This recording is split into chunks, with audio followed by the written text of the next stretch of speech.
How's it going, everybody? Today, we're going to do something really special, something that I personally enjoy. As a kid, I used to hate this thing. I used to hate it. I used to show up at like different gatherings, different celebrations, and it was always that somebody would bring it, my mom, somebody, but it was never really for me. But now as an adult, I've grown to love it. What? Of course, I'm talking about coconut cake. Yes, coconut cake. We're gonna make one today and we're gonna talk about it too.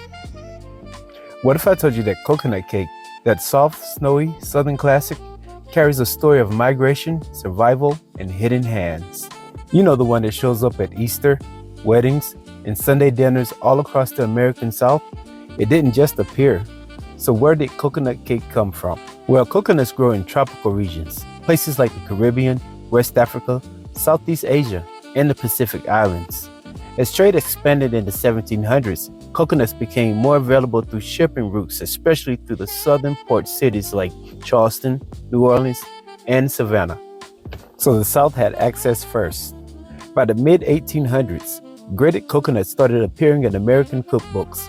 One of the earliest printed coconut cake recipes shows up in an 1830s cookbook.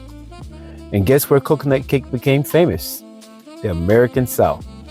Before emancipation, enslaved Africans were the primary cooks in Southern households.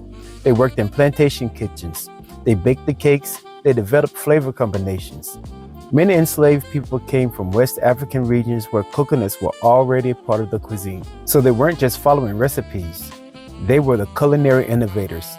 They adapted European-style sponge cakes and layered cakes and infused them with ingredients familiar to tropical and African cooking: coconut, sugar techniques, and rich custards.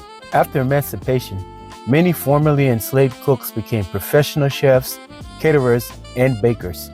Coconut cake became a signature dessert at Black celebrations, church gatherings, and community events. But how did it become a Southern cake? Well, for several reasons. First, sugar was abundant in the South. Second, shipping routes made coconut easier to access in port cities. And third, presentation. A fully frosted coconut cake looks like a celebration, snowy, regal, almost wedding-like. So by the 19th and 20th century, it was a status cake, a special occasion cake. And Southern cookbooks began cementing it as tradition. But coconut-based desserts were already deeply rooted in Caribbean cuisines, like coconut drops, coconut tarts, and coconut puddings. Because of the transatlantic slave trade, there was a continuous cultural exchange between West Africa, the Caribbean, and the American South. So coconut cake isn't just Southern, it's diasporic. It carries memory. So when someone slices into coconut cake today, they're tasting trade routes, they're tasting survival, they're tasting the brilliance of cooks whose names histories didn't record. Food history often credits the cookbook author, but not always the hands in the kitchen. So the next time you see coconut cake at Easter, respect it. It's not just frosting and flakes, it's legacy. That might be the deepest slice of cake I've ever heard about. And that's the kind of history we bake into every layer.